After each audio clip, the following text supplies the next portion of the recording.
Hi friends, నేను మీ నరసింహ. తెలుగు పల్లవి ఛానల్‌కి స్వాగతం. ఫ్రెండ్స్, ఈరోజు మనం చెప్పుకోబోయే కథ దేవి భాగవతం, నారద సంసారం. ఒకసారి నారదుడు సంచారం చేస్తూ వ్యాసుడి ఆశ్రమానికి వచ్చాడు. వ్యాసుడు అతనికి భక్తిగా అర్ఘ్యపాద్యాలిచ్చి కూర్చోబెట్టి, మహాత్మా, సంసారంలో సుఖమనేది కొంచెం కూడా లేదా అంటూ తన అనుభవాలన్నీ చెప్పాడు. వ్యాసుడు పుట్టినప్పుడే అతన్ని తల్లి వదిలేసింది. అతను తపస్సు చేసుకుంటూ కొడుకును సంపాదించుకున్నాడు. శివుడి దయ వల్ల కలిగిన ఆ కొడుకు తండ్రిని వదిలేసి దుఃఖంలో ముంచి వెళ్ళిపోయాడు. ఈ విధంగా ముందు తరం చేత, వెనుక తరం చేత విసర్జించబడిన వ్యాసుడికి మళ్ళీ సంసార బంధంలో చిక్కుకునే అగత్యం ఏర్పడింది. అతని తల్లి అయిన సత్యవతి శంతనుణ్ణి పెళ్లాడి కొడుకులను కని ముందు భర్తను, తర్వాత కొడుకులను పోగొట్టుకున్నది. ఆమె ఆజ్ఞ వల్ల వ్యాసుడు ఆమె కోడళ్లకు గుడ్డివాడైన ధృతరాష్ట్రుణ్ణి, పాలిపోయిన పాండ్యుణ్ణి, దాసీపుత్రుడైన విదురుణ్ణి కనవలసి వచ్చింది. ఇలా ముగ్గుర్ని కన్నాడే గాని వారిలో ఒక్కడు వ్యాసుడికి పిండాలు పెట్టడానికి పనికిరాడు. ఆ తర్వాత వ్యాసుడి సంతతి వాళ్ళైన ధృతరాష్ట్రుడు, పాండుడు ఇంకో తరాన్ని కన్నారు. వాళ్ళ తగాదాలలో వ్యాసుడు తలదూర్చవలసి వచ్చింది. పాండుడి కొడుకులు అడవులకు పోయి అష్టకష్టాలు పడ్డారు. ఈ విధంగా వ్యాసుడు సుఖదుఖాల మధ్య తాను ఎలా నలిగినది చెప్పి, మహాత్మా, కొడుకులు, తండ్రులు, మనుమలు అనే ఈ భ్రాంతి నుంచి విముక్తి ఎలా కలుగుతుంది? సంసారంలో చిక్కిన వాడి మనస్సుకు సుఖం ఎలా లభిస్తుంది? దయచేసి చెప్పు అని అడిగాడు. దానికి నారదుడు, నాయనా, సంసారంలో పడి మోహం చెందని ప్రాణి ఎక్కడైనా ఉంటాడా? హరిహర బ్రహ్మాదులు సైతం మోహంలో పడి నేను గొప్ప జ్ఞానినని నన్ను మెచ్చుకుంటారు. కానీ అది నిజం కాదు. ఒకప్పుడు నేను మోహంలో పడి భార్య కోసం ఎటువంటి పాట్లు పడ్డానో చెబుతాను విను అంటూ తన కథ వ్యాసుడికి ఇలా చెప్పసాగాడు. ఒకనాడు నారదుడు, పర్వతుడు భూలోక సంచారం చేస్తూ పుణ్యక్షేత్రాలు, ఋష్యాశ్రమాలు చూస్తూ తమలో తాము ఒక నియమం చేసుకున్నారు. అదేమిటంటే, ఒకరి ఆలోచనలు ఇంకొకరి దగ్గర దాచకుండా చెప్పేయాలి. వారు అలా సంచారం చేస్తుండగా ఎండాకాలం అంతమై చాతుర్మాస్యం అంటే వానాకాలం వచ్చింది. చాతుర్మాస్యం జరపడానికి ఏదో ఒక చోట ఉండిపోవాలి. వారికి సంజయుడు అనే రాజు ఉండే నగరు అందుకు దొరికింది. వారు రాజుగారి ఇంటనే బస ఏర్పాటు చేసుకున్నారు. వానలు కురిసే ఆ 4 మాసాలు సంచారానికి పనికిరావు. రాజుగారి ఇంట వాళ్ళు సుఖంగా ఉంటూ వచ్చారు. రాజు కూతురు మదయంతి స్వయంగా వాళ్లకు పరిచర్యలు చేయసాగింది. వాళ్ళు స్నానం చేయడానికి, భోజనాలకు, పడుకోవడానికి ఆమె చక్కని ఏర్పాట్లు ఎంతో శ్రద్ధగా, ఇద్దరి మధ్య పక్షపాతం ఏమాత్రమూ లేకుండా చేస్తూ వచ్చింది. వాళ్లకు వేదాధ్యయనంతోనూ, గాన వినోదాలతోనూ కాలం మహాసుఖంగా గడవసాగింది. క్రమంగా మదయంతికి నారదుడి మీద మోహం పుట్టుకు వచ్చింది. అతని వీణావాదనము, సామగానము ఆమె మనసును అమితంగా ఆకర్షించాయి. ప్రేమపూర్వకంగా ఆమె చేసే పనులు నారదుణ్ణి బలంగా ఆకర్షించాయి. ఆమె సహజంగా ఇద్దరికీ సౌకర్యాలు అమర్చడంలో నారదుడి పట్ల పక్షపాతం చూపసాగింది. స్నానం చేసేటప్పుడు నారదుడికి వేడి నీళ్లు, పర్వతుడికి చన్నీళ్లు ఏర్పాటయ్యేవి. భోజనం దగ్గర నారదుడికి పెరుగు వడ్డన అయితే పర్వతుడికి మజ్జిగ మాత్రమే లభించేది. పక్కలు కూడా ఇద్దరికీ ఒక విధంగా అమిరేవి కావు. ఆమె నారదుడికేసి చూసే చూపుల గురించి చెప్పనే అక్కర్లేదు.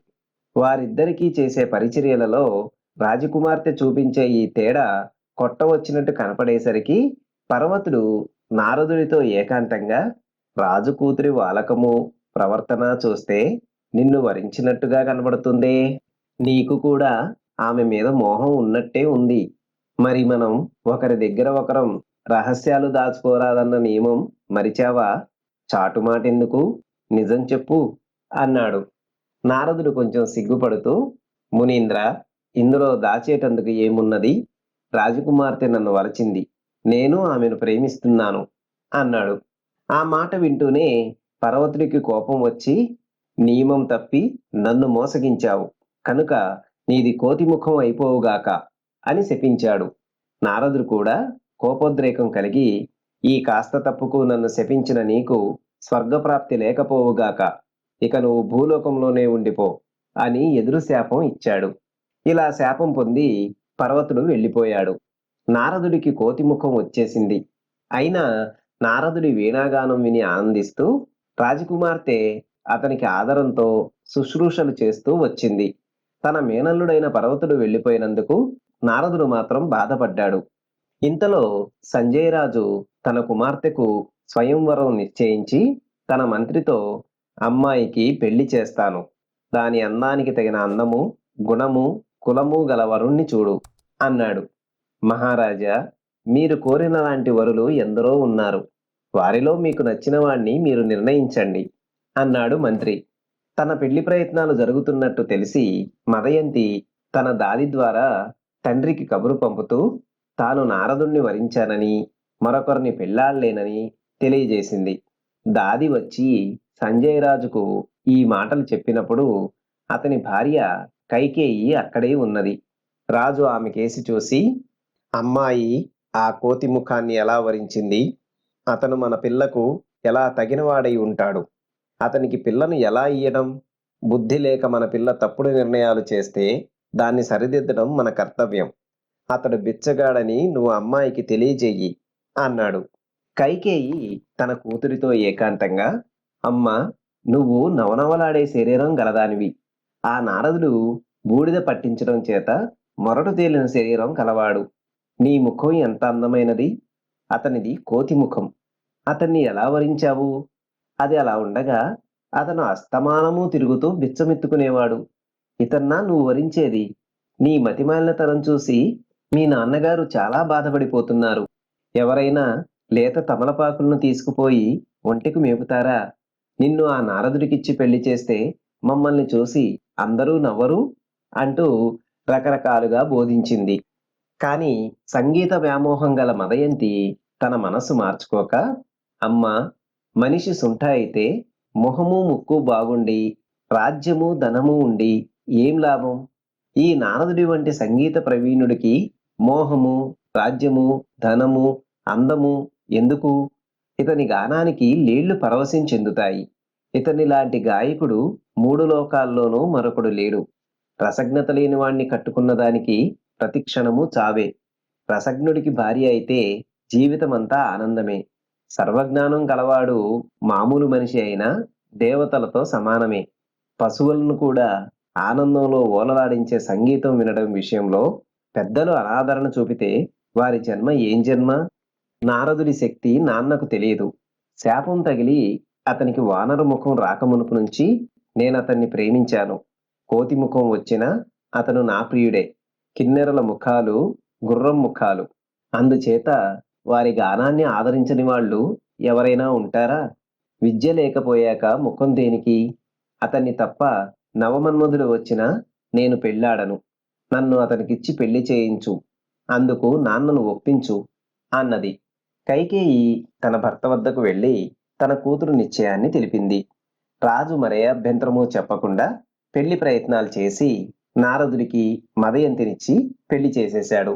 నారదుడు మామగారి ఇంటనే ఉండిపోయాడు. భార్య తన వద్దకు వచ్చినప్పుడల్లా అతను తన కోతి ముఖం తలుచుకుని అమితంగా బాధపడేవాడు. కాని మదయంతి ఆ విషయంలో ఏమాత్రమూ బాధపడేది కాదు. కొంతకాలం గడిచింది. ఈ లోపల పర్వతుడు ఎన్నో చోట్ల తిరిగి నారదుణ్ణి చూడ్డానికి వచ్చి తన మేనమామ ముఖం చూసి జాలిపడి, రాజకుమార్తె కోసం నా శాపాన్ని ఉపసంహరించుకుంటున్నాను. నీ ముఖం యథాపూర్వం ఉండుగాక అన్నాడు. నేను కూడా నిన్ను దుర్బుద్ధితో శపించాను. నువ్వు మామూలు ప్రకారం స్వర్గానికి వెళ్ళు అన్నాడు నారదుడు పర్వతుడితో. పర్వతుడు సంతోషించి వెళ్ళిపోయాడు. నారదుడిలోని మార్పుకు ఎంతో ఆనందం పొందిన రాజకుమార్తె తన తల్లి దగ్గరికి వెళ్ళి తన భర్త ముఖం మళ్ళీ అందంగా మారినట్టు చెప్పింది. ఆమె ఈ మాటను రాజుతో చెప్పింది. రాజు కూడా సంతోషించాడు. ఈ విధంగా నారదుడికి సంసారంలో మాయ వల్ల కష్టాలు ఎలా సంభవించేది అనుభవంలోకి వచ్చింది. అతను వ్యాసుడికి తన అనుభవం మరొకటి కూడా చెప్పాడు. ఒకసారి నారదుడు శ్వేతద్వీపంలో విష్ణువును చూడబోయాడు. లక్ష్మీదేవి నారదుణ్ణి చూడగానే చప్పున లోపలికి వెళ్ళిపోయింది. ఇందుకు నారదుడు కొంచెం నొచ్చుకొని విష్ణుమూర్తితో, నేనేమైనా దుర్మార్గుడినా? తపస్విని, ఇంద్రియాలను జయించిన వాడి నేను. అలాంటప్పుడు మీ భార్య నన్ను చూడగానే చప్పున లోపలికి వెళ్ళిపోయింది గదా! ఇదేమన్నా మర్యాదగా ఉన్నదా? అన్నాడు. అతిశయపూర్వకంగా నారదుడు ఇలా మాట్లాడినందుకు విష్ణువు కోపగించుకోక, భర్త కాక ఏ ఇతర పురుషుడి సాన్నిధ్యంలోనూ ఉండకపోవడం స్త్రీ ధర్మం. ఎంతటి వాళ్ళైనా ఇంద్రియాలకు అధీనులు కాకుండా ఉండలేరు కదా! ఎంతటి మహామహులకు అది సాధ్యం కాదు. మా త్రిమూర్తులం కూడా మాయకు లోబడిన వాళ్ళమే అన్నాడు. నారదుడు ఆశ్చర్యపోయి, మాయ ఎలాంటిది? దాని బలం ఎటువంటిది? అని అడిగాడు. నా వెంట వచ్చావంటే నీకు మాయ కనపడేలాగా చేస్తాను. దాన్ని చూసి దుఃఖపడవద్దు అని విష్ణువు గరుత్మంతుణ్ణి పిలిచాడు. నారదుడు, విష్ణువు గరుత్మంతుడి మీద ఎక్కి ఎక్కడికో వెళ్ళారు. కాన్యకుబ్జమనే ఊరికి సమీపంగా చక్కని చెరువు ఉన్నది. అందులో అందమైన కలువలు, తామర పూలు ఉన్నాయి. అందులోని నీరు ఎంతో నిర్మలంగా ఉన్నది. విష్ణువు నారదుడి చిటికెన వేలు పట్టుకొని చెరువు వద్దకు తెచ్చి, ఇందులో స్నానం చేసి కాన్యకుబ్జ నగరానికి పోదాం అన్నాడు. నారదుడు వీణ, జింకతోలు ఒకచోట పెట్టి చెరువులోకి దిగేసరికి అతని పురుష రూపం పోయి స్త్రీ రూపం వచ్చింది. ఆ సంగతి నారదుడు ఎరగడు. కాని విష్ణువు నారదుడి వీణ, జింక చర్మము తీసుకొని గరుత్మంతుడి మీద ఎక్కి వెళ్ళిపోయాడు. నారదుడు స్త్రీ రూపంతో నీటి నుంచి బయటికి వచ్చేసరికి అతనికి తన వీణ గాని, విష్ణువు గాని జ్ఞాపకం రాలేదు. ఇంతలో రథం మీద తాళధ్వజుడనే రాజు ఏనుగులను, గుర్రాలను, భటులను వెంటబెట్టుకుని వచ్చి నారదుడికేసి ఆసక్తితో చూసి, నువ్వు నదీ సుందరివా, దేవసుందరివా, నాగసుందరివా? ఇక్కడ ఒంటరిగా ఎందుకు ఉన్నావు అని అడిగాడు. అతను ఆ స్త్రీని ప్రేమించి పెళ్లాడతానన్నాడు. స్త్రీగా ఉన్న నారదుడు అందుకు సమ్మతించాడు. ఇద్దరు నగరానికి వెళ్లి అక్కడ పెళ్లి చేసుకున్నారు. నారదుడిలో పురుషభావం కాని, బ్రహ్మజ్ఞానం కాని కొంచెం కూడా మిగల్లేదు. తనకు సాటిరాగల స్త్రీలే లేరన్న గర్వం కూడా వచ్చింది. నారదుడు 12 ఏళ్లు కాపురం చేశాక గర్భం కలిగింది. తర్వాత కొడుకు పుట్టాడు. వాడికి వీరవర్మ అని పేరు పెట్టారు. తర్వాత వరుసగా కొడుకులు పుట్టుకురాసాగారు. నారదుడు ఆ స్త్రీ రూపంలో 12 మంది కొడుకులను కన్నాడు. కొడుకులు పెద్దవారై పెళ్లిళ్లు చేసుకొని తాము కూడా పిల్లల్ని కన్నారు. వంశం విస్తరించింది.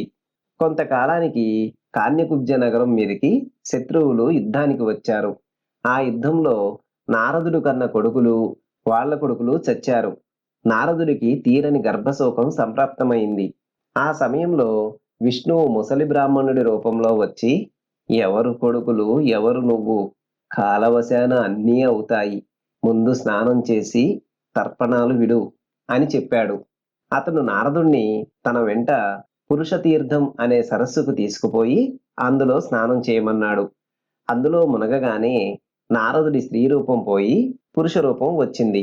ఒడ్డున తన వీణను, జింక చర్మాన్ని పట్టుకోగానే విష్ణువు కనిపించి, ఎంతసేపు నారదా, వచ్చెయ్యి అన్నాడు. నారదుడు బయటికి వచ్చి స్త్రీగా తన జీవితాన్ని మర్చిపోయాడు. కాని తాళధ్వజుడు మాత్రం తన భార్య మగవాడైపోయినందుకు ఎంతో దుఃఖించాడు. విష్ణువు ఆ రాజుకు వేదాంతం బోధించి పంపేశాడు. మాయ చేతిలో మనిషి ఎలాంటి కీలుబొమ్మ అయ్యేది నారదుడికి తెలిసి వచ్చింది. చూశారు కదా ఫ్రెండ్స్, ఇది ఈ రోజు కథ. మరొక మంచి కథతో తదుపరి వీడియోలో కలుసుకుందాం. ధన్యవాదాలు.